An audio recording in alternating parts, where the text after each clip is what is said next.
So, Cancer, your week commencing the 17th of February forecast is truly scintillating and exciting. If we go back to 2011 when Neptune first arrived in your sister water sign of Pisces, and from 212 full time, that gave you an enchanting appreciation of expanding your horizons of travel, higher education, the spiritual and healing dimensions, which Pisces are very much about. It's probably been a very, very powerful time since then, but over the last couple of years, Saturn, the planet of structures but also of limitations, may have slowed that process down. In fact, you may have felt a lot of headwinds and resistance, which may have felt somewhat frustrating. But at the present time and at the start of this week, Mars may be in retrograde in your sign. It may not be its favourite sign to be in, but it is the planet of desire and thrust.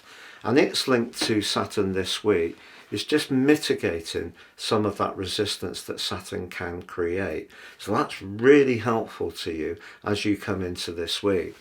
But the bigger picture is the arrival of the Sun, the presence of Mercury, but even more so of the North Node. The North Node goes through a big journey of about 18.7 years. So it's back in the sign of Pisces, again, after around about 17 years. And that's a very evocative influence for you, particularly as it's shimmering all through this week with Neptune.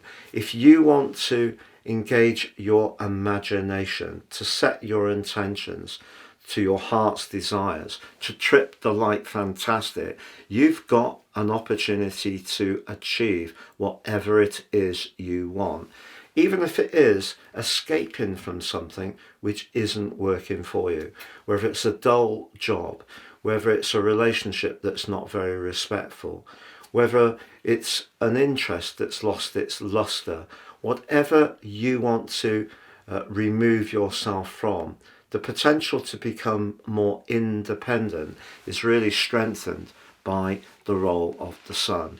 So over the next month, you could find yourself wanting to jet off somewhere, be much more spontaneous, perhaps take a day off and just do exactly what your whim tells you you should do. The problem, however, is that on Thursday of this week, the moon's in the part of your chart to do with obligations, responsibilities, and chores. And if you do find it difficult to create that space for yourself, a sense of resentment, frustration, and even irritation could crop up.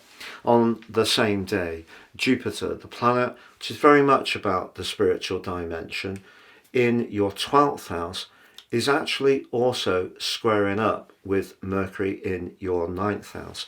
If there is something that isn't quite settling on your senses in a way you would like, you could find your mind thinking about it and finding it very difficult to disengage from anything that you don't feel is particularly fair, because the 9th house can in some ways be about natural justice, and that may be what you're yearning for.